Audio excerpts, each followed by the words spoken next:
here's my plan, right? We're going to deliver our exploit via SMTP with email, right? It's going to live on their mail server till the admin's clever enough to read it. At that point, we're going to exploit his pine. Pretty good plan. Connect back shellcode out to us listening on the public internet. We're going to escalate some privileges, drop our nicely prepared rootkit. And then from there, we'll Trojan his SSH up good and proper, sniff his keystrokes, wait till he logs into the database server. Yeah, it's all good, right? All good.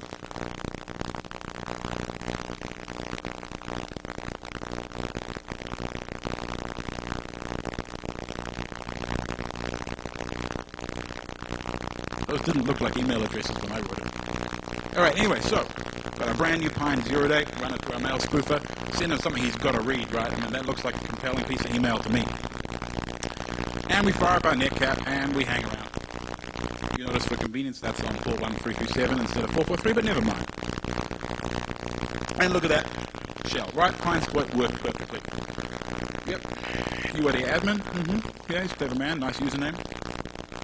Oh shit, where does Pine go? Nah. Look, damn thing dropped call, right? He's probably going to notice that. He's sitting there using his Pine, bam, all gone. Shit.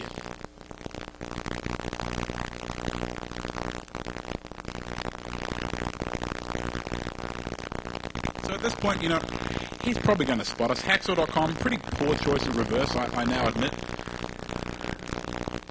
And, yeah, look at that. He started that shell. He's going to start rummaging around where we're going. Shit.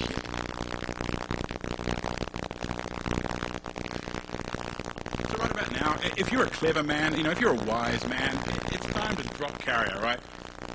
++, 88 naught, just get the hell out of here, right? Things have gone horribly wrong. Ooh. Apparently pear-shaped doesn't translate well into North American English, you know, terribly sorry about that. But yeah, did you see that in the PS output back there?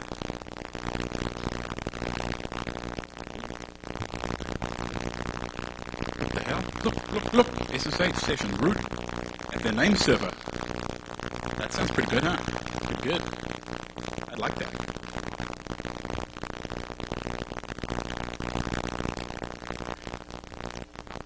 If I drop carrier now, right? I'm never going to get a chance like that, right? Man, I really wish there was a way I could get to the other end of that SSH session. It's authenticated. It's already root, right? I don't even have to goddamn root the box. All I gotta do is get down that SSH session, man. Only there was a way.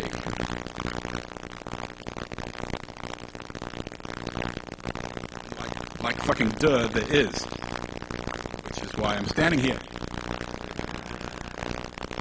So, yeah, I smack a few magic keystrokes, a little bit of this, a little bit of that, some bang. Bangity bang bang. SSH Jack.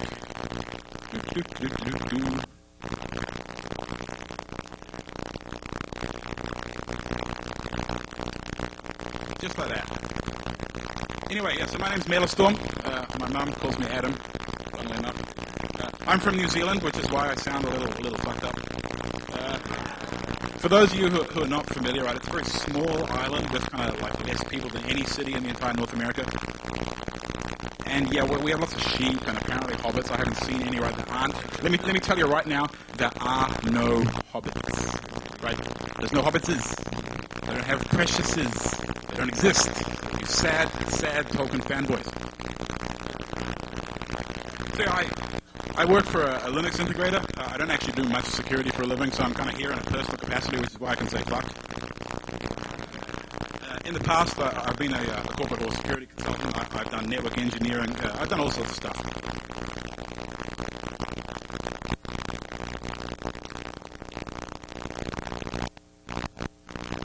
So right. What the fuck did we just do, right? We saw ourselves a pretty classic intrusion, right? Slightly different modus operandi than you're probably used to, right? Server boxes was pretty well secured. Instead of attacking the server directly, I decided that the best way to do it is to attack the admin's desktop and then from there to the server. Because desktops, right? I mean, Linux desktops, just as much as Windows desktops, there's a whole bunch of complexity, right? We don't have clipping, but we do have, you know, lots of candy and enlightenment and things that make your desktop look real pretty. And all that complexity, all that kind of intellectual candy floss that's there to just rot your brain, right? That's where all the bugs are. So I want to root up someone's big Linux server. Right? I'm not going to go after the server. It's got intrusion detection all over the place and intrusion prevention like it works. I'm going to go attack the desktops, right? That's where it's at. And certainly people who have Linux desktops, right? They're real geeky. They have glasses and long hair and Unix beards and shit, right? And they look after all the good stuff. So that's where you're going to go. But sometimes, right? Sometimes you're not perfect, right? Things go wrong. In that particular case, we got busted, we dropped core, he's going to notice. So, you can drop carrier like some sort of little pansy. Or maybe, you do something a little different, display some adaptability, something a little new.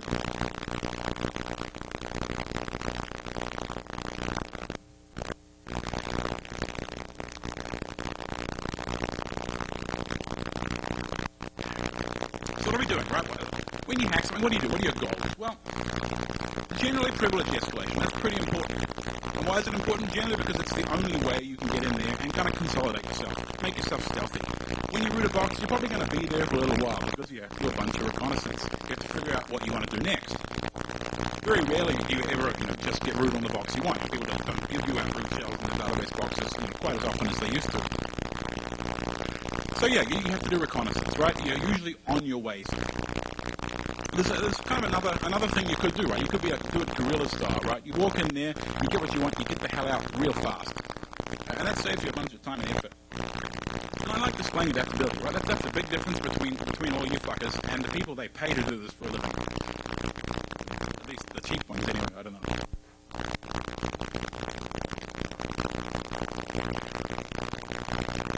So this is just a really big name for rooting other stuff instead of the stuff you got.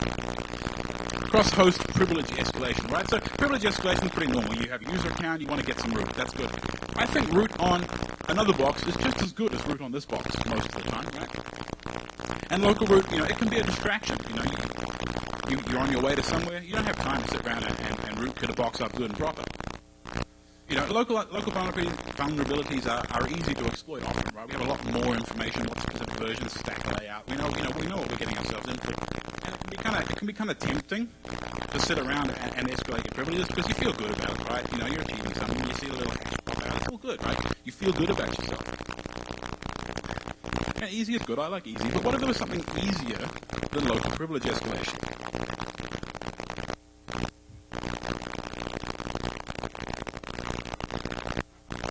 Trust relationships. Yeah, it's kind of old school, I know. People got up here, must be like 5, 6, 7 years ago talking about trust relationships.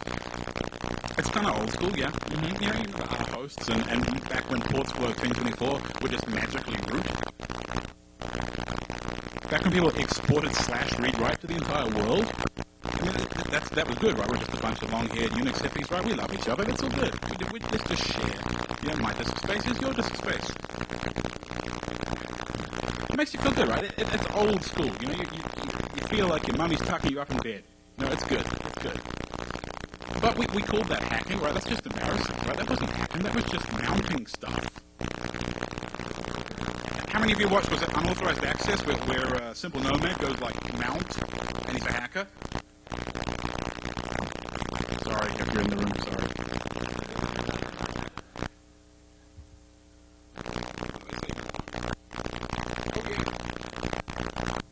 That's my favorite thing about trust relationships. Instant gratification, right? You turn up, there's a trust relationship between hosts, right? It's like Christmas. It's good. Right now, you get root on another box, or shell on another box. It's great, right? It makes you feel really good.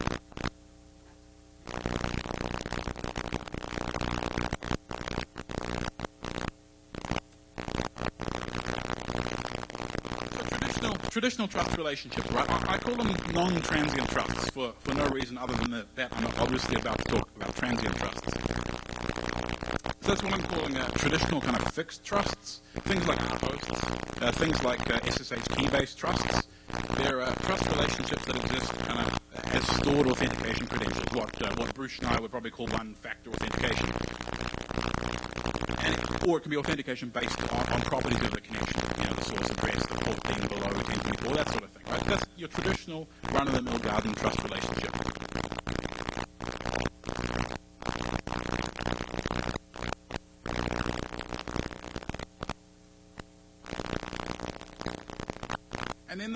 course, trust relationships which are transient, which trust relationships that exist only for a period of time. And generally the most interesting class of those is post-authentication connections. Once you've initially carried out your authentication, the remainder of that session is effectively a transient trust relationship between the hosts. Unless you personally authenticate every single packet you send, then you have to accept some sort of transient trust relationships between hosts.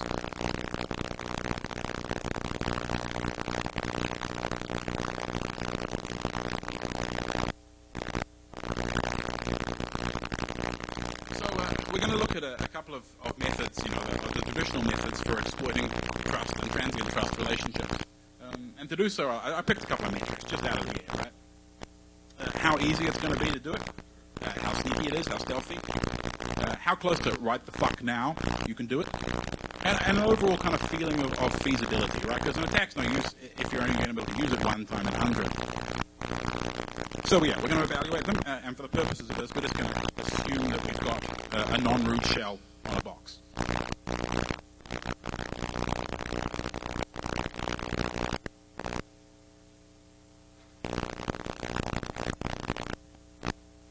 Right, so your traditional non-transient trusts, right? It's pretty straightforward. Our job is to impersonate the credentials that are used to authenticate that connection for trust, whether it be by coming through the trusted box, using stored key material like with SSH trusts, or by spoofing. And that's pretty straightforward, right? That's easy. Everyone knows how to do it. It's pretty sneaky, right? No one knows that you turned up, sorted all the trust, and abused it, right? It's pretty damn good. When? Yeah, right now, right? You turn up, you find a trust, you're gone. It's all good. But overall feasibility, yeah, it's not so good, right? How often do people still rely on ports being below 1024, right? Outside of like bank environments or whatever. Not that often, unfortunately. So you don't see this, which is a pity, because I like it.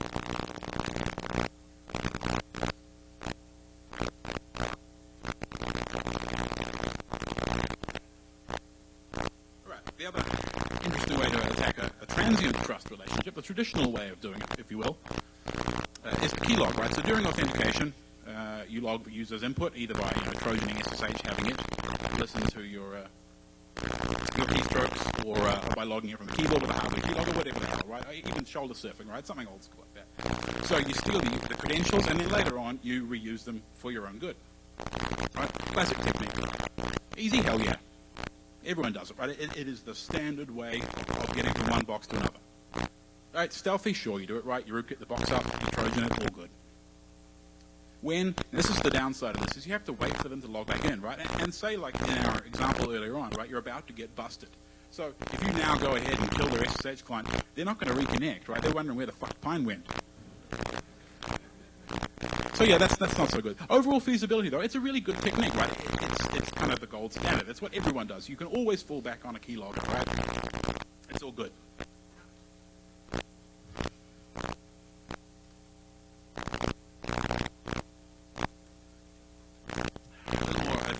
Greatest man in the middle, right?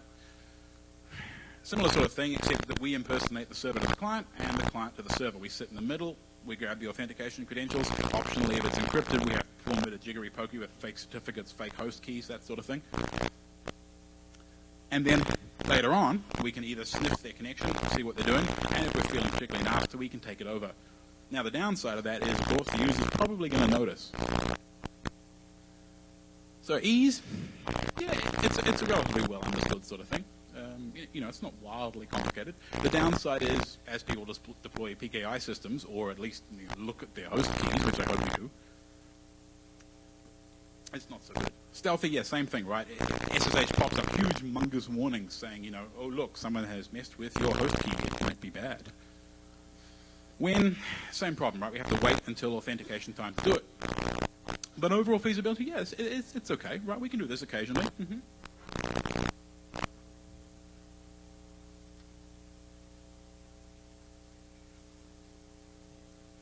Now this is kind of old school, right? The TCP hijack attack, right? You take a running open post-authentication connection and you bust open some sequence numbers and you hijack it, right? This is old school. It's been used quite famously by Mr. Kevin Mitnick.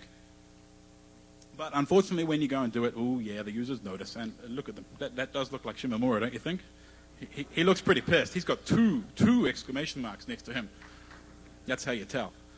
So yeah, these days not so good. People have decent, hopefully, random number sequence generation. And yeah, it's not so stealthy. But the plus side, right, it has all the properties we're looking for, right? We can do it right now. Right now, open connection.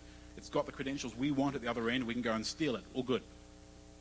But the downside is, yeah, overall feasibility, not so good, right? You're going to need raw sockets. You're going to need promiscuous interface to try and see the sequence numbers if you're not going to be doing it blind. Doing it blind these days is not as easy as it used to be. So yeah, I like it, right? I'd like to be able to do this, but it's not always feasible.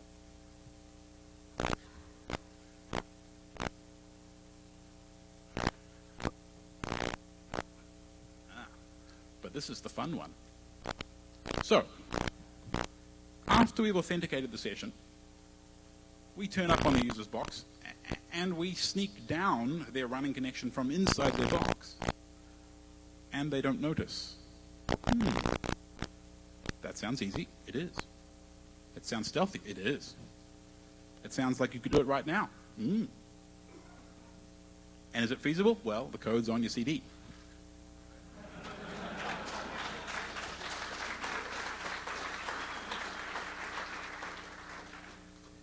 Say what? Yeah, hijack the application. Why not, right?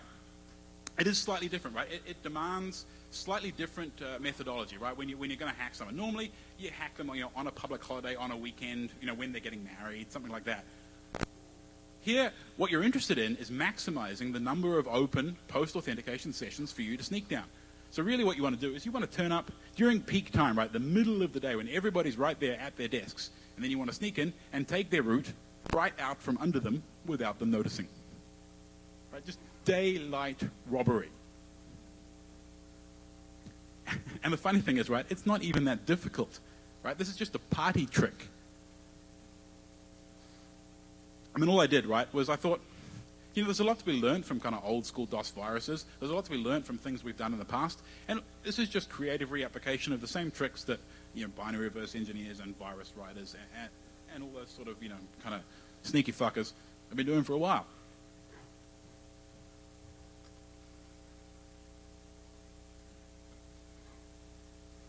So I took those numbers that I just pulled out of my ass earlier on, and I put them on a graph to make it kind of look legitimate. And as this graph clearly demonstrates, right, my technique is wildly better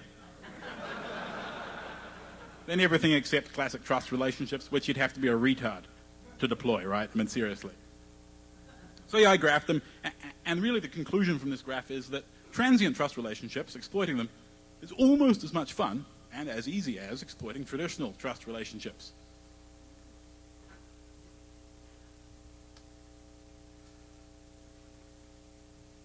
So, for your hijacking pleasure, I present to you my SSH jacker.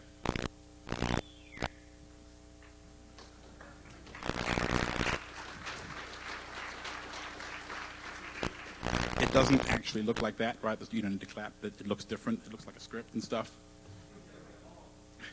So yeah, it's a Python script, which, when pointed at an SSH session, gives you a shell at the other end, just like that. So we're going to talk about briefly how it works, a few kind of implementation details, but nitty-gritty stuff, so you can do it yourself. And then we're going to diverge briefly into considering anti-forensics whilst implementing it and using it. And then there'll be like one slide of mitigation, just the responsible bit of the talk. And then, so, yeah, we'll talk about a few other bits and pieces that you might have up your sleeves or I might have up mine.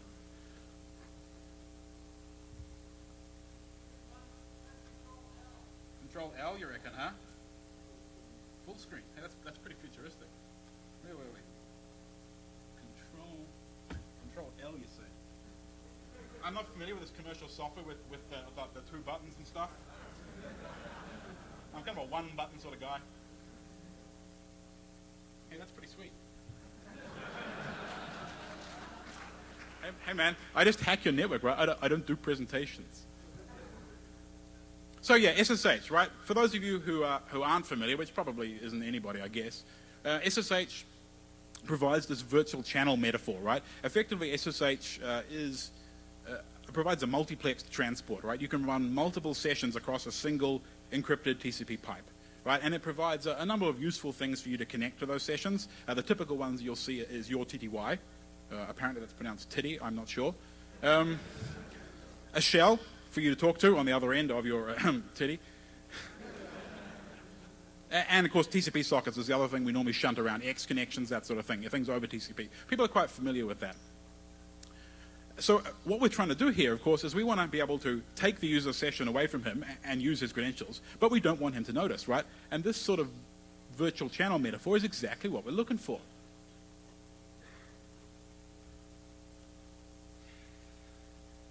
So how does it work, huh? Well, we're going to take the features provided by SSH, and we're just going to use them for evil, right? That's what hacking's all about, right? So what we do is we ask for a second shell. We say, hey, server, I'm Bob, I'm authenticated. You saw that earlier, right? I gave you my password. I'm good, right? You want to give me another shell? Mm-hmm. I can go another one, maybe two. And then we're going to glue it to the hacker.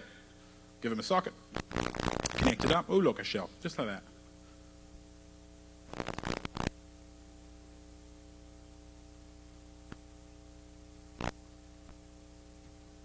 So, using Python and a little bit of debug trickery, we go ahead and we ptrace attach to the client process. Now, this implies, obviously, that you need to be able to ptrace attach.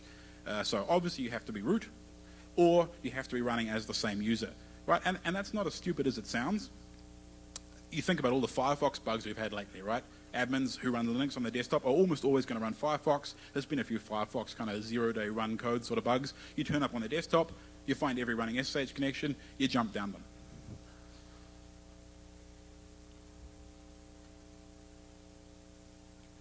And then we just rummage around, and we find ourselves the virtual channel setup code, SSH session to open, if you're wondering. All right, and then we just go ahead and patch it. So instead of talking to the user, it talks to us.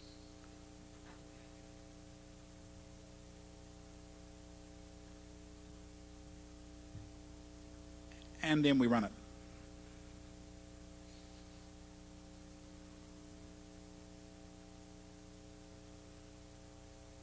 And then we just put everything back like nothing ever happened, except that the shell just popped out my netcat.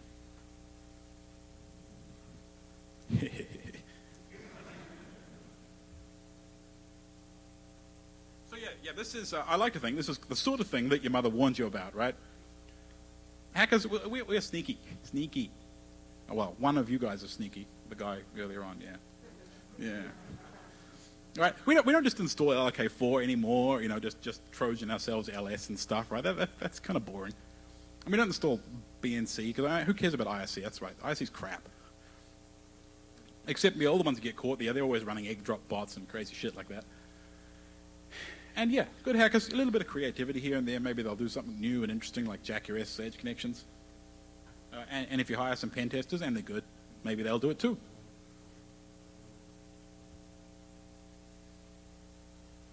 So all we're really doing here, it's just automated debugging, right? It's not crazy, it's not rocket science, right? And of course, if you give me a debugger and one of your processes that happens to be doing something important, of course I can fuck with it, right? That's normal, that's what debuggers do. And humans with debuggers can do sneaky things. But what we really want is we want to automate it, right?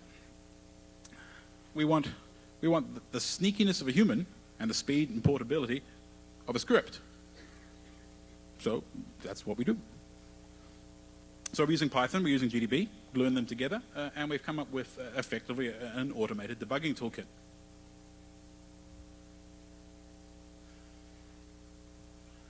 Of course, one of the downsides about this, and you know, if you've done any binary reverse engineering, is that debugging binaries when you don't have any symbol information is not really debugging, right? It's not fun anymore. So you have to do a kind of a bunch of tricks that normal reverse engineers, people who are doing binary analysis, have to do. And we'll talk a little bit about that in a second.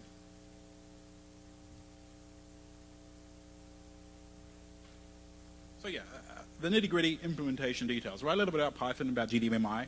One of the things we have to do is we have to find a safe place that we're going to stop the program and kind of mess with its execution flow, because obviously we can't just go wildly executing code in its memory space and hope it's going to work. And then we have to find the code we're going to run. We have to execute that code.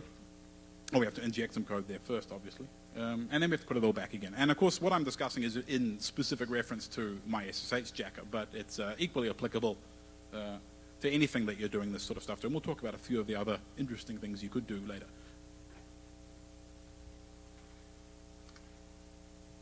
So yeah, GDB is the GNU debugger, for those of you who aren't familiar with it. I'm sure you've heard of Richard Stallman, right? He writes some good stuff. One of them happens to be a debugger. It's pretty cool. And GDBMI is its programmatic interface. GDBMI is actually pretty suck. It's about half implemented, but it's good enough. So yeah, I went ahead and just wrote some Python bindings for it. Implements, pretty basic functionality, but enough to get the job done, right?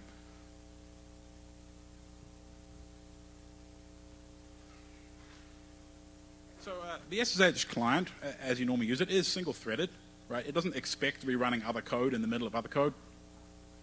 So yeah, and there's all sorts of kind of nasty global data structures and arrays of function pointers and shit like that, right? So we have to be a little careful about what we're doing. It's also completely asynchronous. So for example, when we ask for that virtual channel, it doesn't get set up right there. It goes in a queue with a list of packets that have to be sent to set it up, and there's a whole kind of state machine that models how the SSH client interacts with the server. So we have to be kind of careful. So we have to find the safe place where we can run our code. And what you're aiming for in the choice of a safe place is really minimal deviation from the normal operation of the code. And funnily enough, right, that happens to be in the middle of the main line, of course, around the select call, because that's where everything branches from. So we read the find source, I find the select call, I decide that's probably a good place. So we ptrace attach, we stop the process, we drop a breakpoint in that safe place, and we let it run until it comes back. Just like that.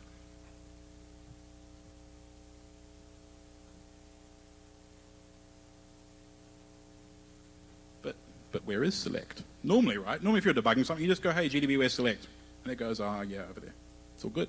But we don't have any symbol information, so we have to do a little, work backwards. And this technique is very well understood. Everyone does this sort of thing.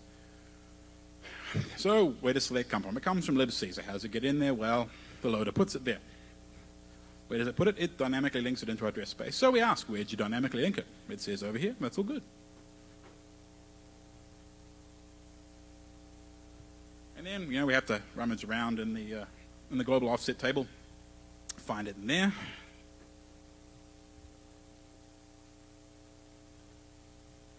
The ELF procedure linkage table, another exciting piece of the ELF format.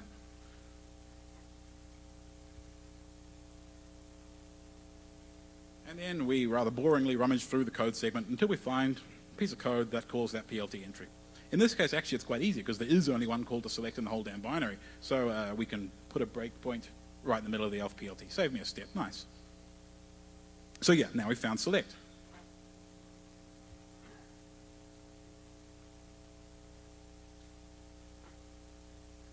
So where are we going to put our evil code? Well, we're going to go and patch SSH session 2 open, which is a piece of code responsible for setting up a new virtual channel and asking the server to connect something to the end, be it a TCP socket, or in our case, a shell. Still no debug symbols, of course. Fortunately for us, there's a unique error string in there. It happens to bitch about the dupe failing, and that's the only occurrence of that string in the binary. So we rummage around, we find it in the read-only data section, and walk the code segment looking for calls to that, right? Now we know roughly where we are in this function. Nice and easy.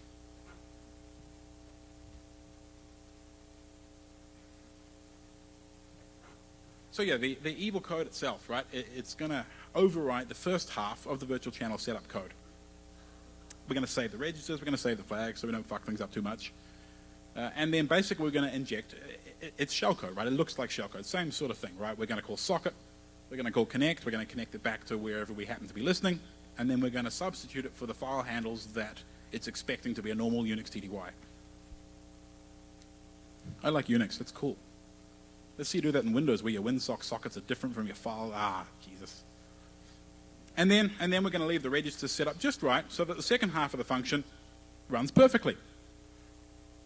And for really no good reason at all, I'm using libc calls instead of kernel syscalls, which I could, but just, a bit of variety.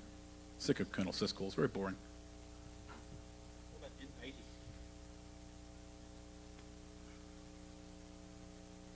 So yeah, why all the effort, right? Why do we go to so much effort to override half a function? Wouldn't it be simpler to just have a piece of code which we've already compiled, which happens to set up virtual channels, and we'll just kind of copy it into its address space and run it, right? That would be a lot more straightforward. Yeah, it might be. But one of the really suck things about that is you have to link it by hand with no symbol information, right? Which, if you've tried, is not fun, right? That's not a fun game at all. And so I thought maybe it would be easier to just let the bottom half of the function, which contains all the symbol references, just let it be and inject stuff up the top to take advantage of that. It's particularly nasty for SSH because it has this whole kind of, you may remember from programming classes or whatever, this data-driven metaphor, which was popular kind of late 90s or something, where you have like wild arrays of function pointers and you just let the data index into them and right, that's pretty yuck to have to reverse engineer on the fly. It's especially tedious if you have to do it for every binary. In this case, we actually patch it up at runtime to make sure that the shellcode we have will run in this particular environment. And you'll see actually it's surprisingly successful.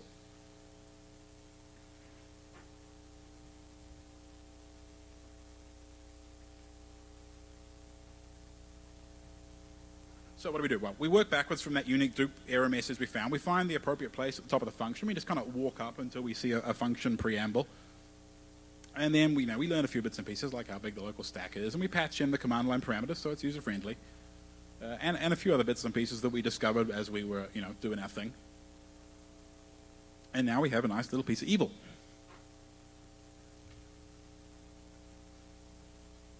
So yeah, let's wedge it in. Back up the instruction pointer, so we know where we were. Back up the old code that we're about to overwrite, stash it somewhere in memory. And then we go ahead and just inject our code. Now it's going to take care of a few bits and pieces. We've got a breakpoint at the end to catch it when it's finished. What do you think we're going to do next?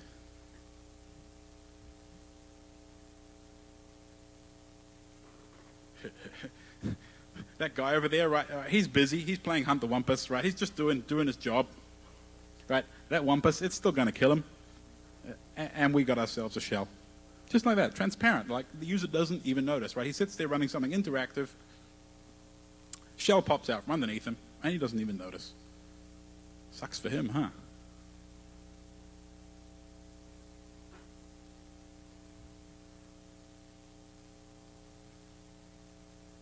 So maybe you're going to go home and jack yourself, right?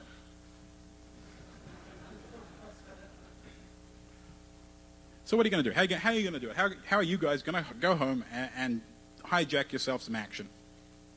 Well, it's pretty straightforward. What I did, and you don't have to, kind of do what I did, of course, is I wrote the hijack code in C first, makes it nice and easy, compiled it up, and compiled it actually directly into SSH, because I wanted to prove that you could have two shell sessions down in SSH, and you can. So yeah, I hooked it up to like a magic keystroke in the, you smack the escape tilde or whatever the hell it is, right, and bring up the command prompt, and I typed in, open me a shell, please, and it gave me one, right, just to prove the point. And then, of course, the compiler had conveniently generated most of my shellcode for me. Gee, that's so hard. Glad I bought the book. And then I went ahead and implemented hijacking for a binary that had debug symbols. Make it nice and easy, just to prove that I get the code in and out of memory, in and out of the half of the function, nice and easily.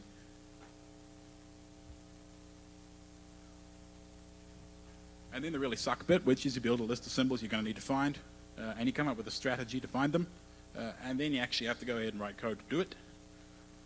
And then, oh look, jack your friends, fun and profit. And then if you're really nice, right, you package it up for the security consultants, put some 3D, some spinny round, do a little whoosh. Maybe do it in Flash, I don't know.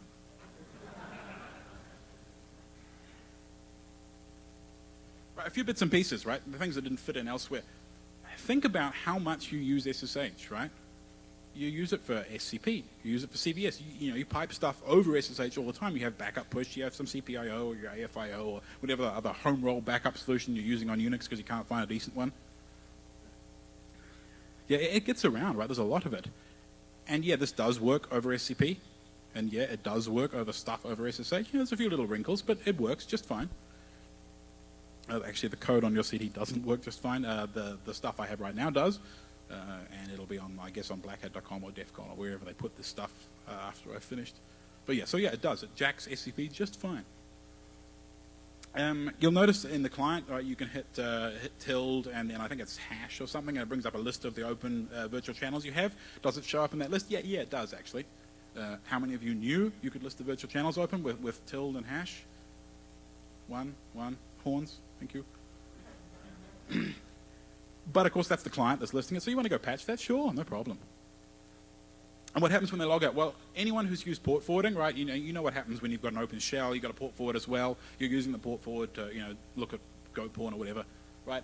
And you log out, right? You haven't finished looking at the Go porn. The connection stays open. Great. Well, same thing happens here.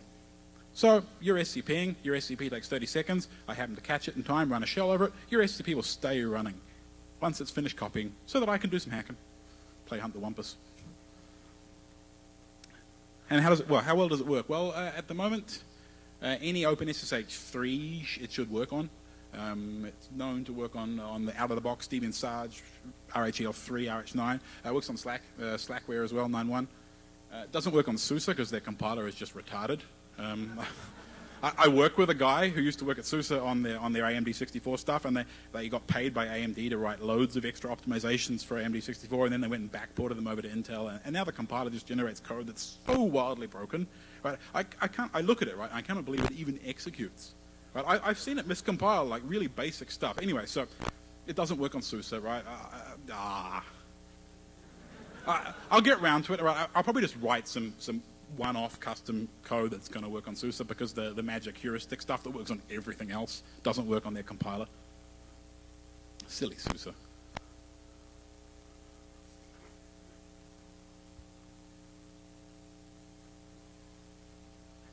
It's also worth mentioning, I guess, Python 2.2, 2.3, 2.4 it's known to work with. 2.1 it ought to work, but I haven't tested on 2.1. Anything older than that, you probably, there's a few bits and pieces that are broken. GDB, I haven't noticed any version it doesn't work with yet. It's a pretty straightforward text interface. Now, if you'll indulge me, a brief tangent into anti-forensics. Now, those of you who were at Black Hat or RuxCon last year may have seen the Grugs talk on anti-forensic stuff. I don't know if he was doing it at DEF CON. Was he? No. It's very interesting, right? I saw it at RuxCon 2 years ago, or a year and a half ago. And he has a number of very interesting things to say about anti-forensics. And of course, when you're attacking systems like this, right, in the middle of the day, or when everyone's using them, it assumes that you're taking pretty basic anti-forensic precautions. You don't want to leave too many trails. So yeah, I'm going to talk just a brief, very brief overview of anti-forensic technique, and then how I've implemented it successfully and unsuccessfully in some places when I was using and writing the SSH jacket. So yeah, the most important thing is don't put anything on disk. Do it all in memory, right? Memory goes away when they reboot the box. Right? There's nothing on disk. There's no tripwire. There's nothing for them to look at with Encase or whatever other expensive kind of forensic products they're using. Suck if you get swapped out the disk. No well. But really, you want to try and keep everything in memory only. Use local tools, right? These are Turing complete machines. You can write your exploit code in whatever's available, right? If you have to write a port scanner in awk, do it, right? Right? If it has a Perl interpreter, great, use that, right? If it has a Python interpreter, use that. If you're good, right, you turn up, you find what's there, and you write your tools on the spot. That way you don't have to go and, wget magic hacksaw tarball.tar.gz from hacksaw.com, right, which is a real fucking giveaway. You don't want them to know what you did. And yeah, try not to make new network connections, right? You don't want anything for their intrusion detection or cough prevention systems to spot. And you don't want them sniffing your traffic and kind of replaying it later and figuring out what the hell you did. So yeah, reuse your existing connection, hide in plain sight, use encryption.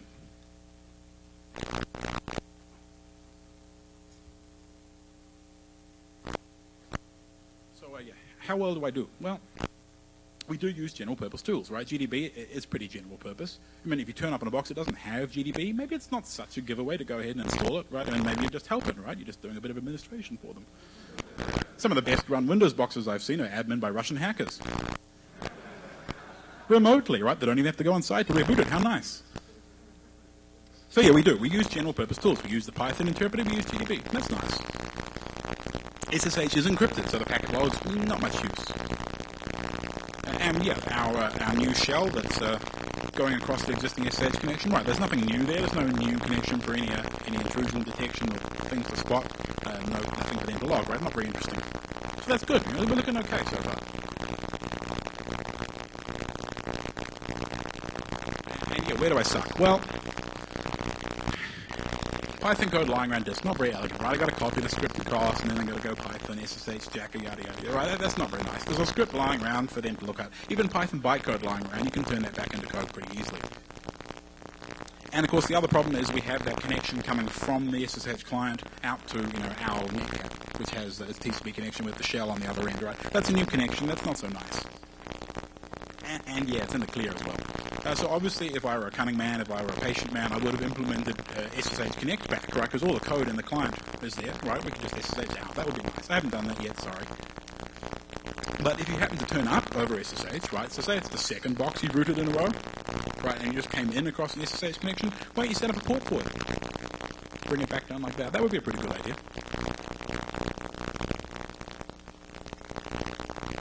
So let's not leave our scripts lying around on disk. How about we just go ahead and load that Python directly into memory? All good, right? So let's just run up a Python interpreter, ask it to read from standard in, and execute it.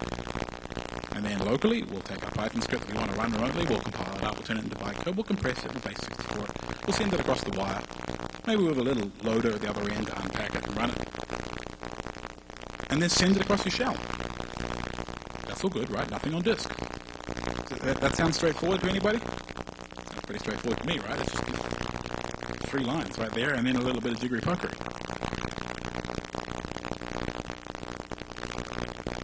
All right. I know you want a script. You want scripts, don't you, right? Okay, I wrote a script for you, make it nice and easy. It does all of the above, right? So map will load, you pass it a Python script, a list of Python libraries it might require, command line arguments, packs it up, sends it across, runs it.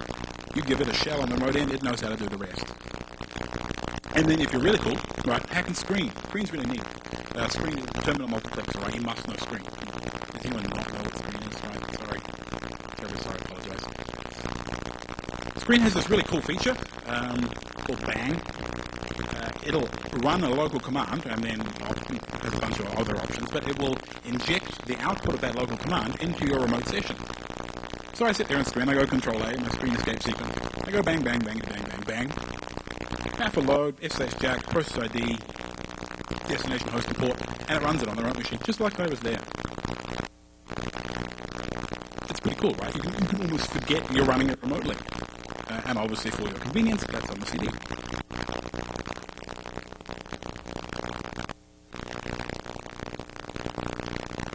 So what else could I do? What else could I do with this? Well, it will be nice to actually generate the shellcode on the fly, right, with an assembler. I didn't get around to writing an assembler yet, and other people have already written perfectly good ones, even in Python, right, most devs. It doesn't have a lot of documentation, so I read through it, but yeah, I haven't implemented that yet, sorry. Yeah, pure Python debugger, that would be cool. What other protocols have virtual channel infrastructures and are used on clients? Lots, especially poorly patched thin clients. MSIDP, Citrix. I've already had a chat with some people who like hacking on Citrix, and they're pretty keen on this idea. Right, Citrix has got a virtual channel infrastructure for running, drive mapping and COM port mapping and all the other crazy shit that you pay money for. What's wrong with X, right? Yeah, and all manner of things, right? I mean, once you have an automated programmatic debugging toolkit, you start seeing all the things you can just beat with that hammer, right? It's a really cool thing to have in your toolkit. You can start, you can have it disassemble stuff on the fly, figure stuff out and patch it, right? All programmatically, it's cool.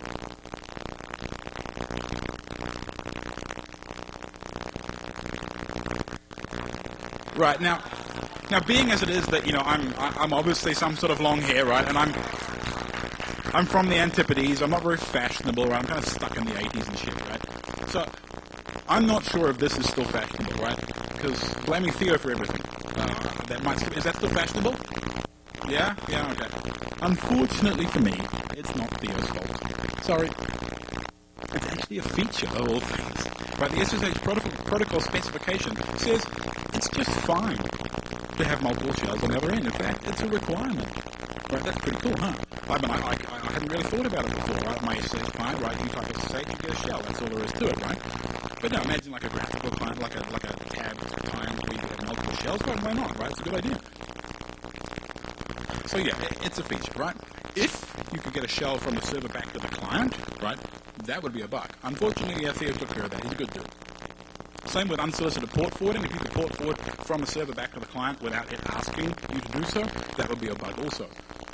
But no, it's taken care of.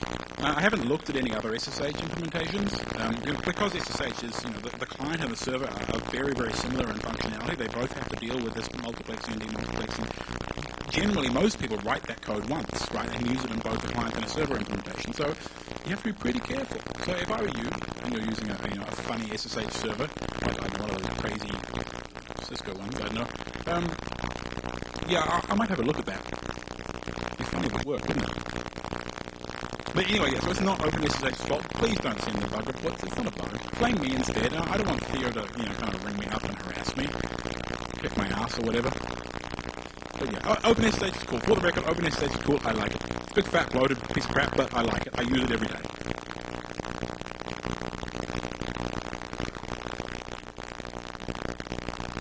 Right, mitigation technique. Responsible slide right here. Don't get rooted. Nice and easy. You could, if you were coming, patch ptrace maybe, so you couldn't do it as a user. That'd work, I suppose. There's patches around to do that already. One of the things that's not on there is you could, the SSH agent, they try to prevent this attack by making it set GID. I don't know that making your SSH client set GID is a good idea. There's probably all sorts of other things that will go horribly wrong if you did that. One of the most important things that you can actually do to help yourself is if you're running trust relationships using keys between hosts. There's a bunch of tools you can use to restrict what those keys can be used for. You can restrict what commands are executed. You can restrict whether port forwarding is allowed. You can restrict X forwarding, all that sort of thing. Use it, really do. Oh yeah, and then Steve Gibson, he had some really good ideas about those raw sockets. Right there, they're bad. So are debuggers. I think we should get him in charge of the anti-debugger movement.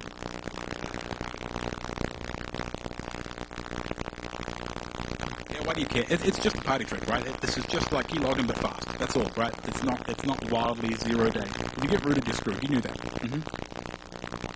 Rich desktops, yeah, it's a good way, right? Attacking desktop machines that are filled with complexity is a very good way to get to well-protected servers. And especially Linux admins. Anyone running Linux on the desktop is probably looking after interesting stuff. And yeah, try it against RDP or ICA.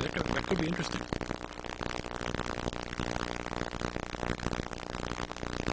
Mad greets. There's not much of a scene in New Zealand. There's only a few of us. We all drink beer. We sit around 2 tables, the whole scene. But yeah, I thought I'd better say hi to them. And GNU Spice, he gave me my first security block a few years ago. He's a good dude.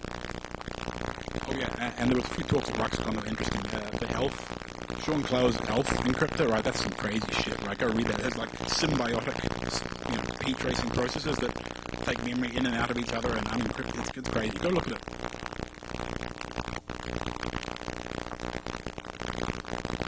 Apparently I'm out of time, so you don't get to shred me.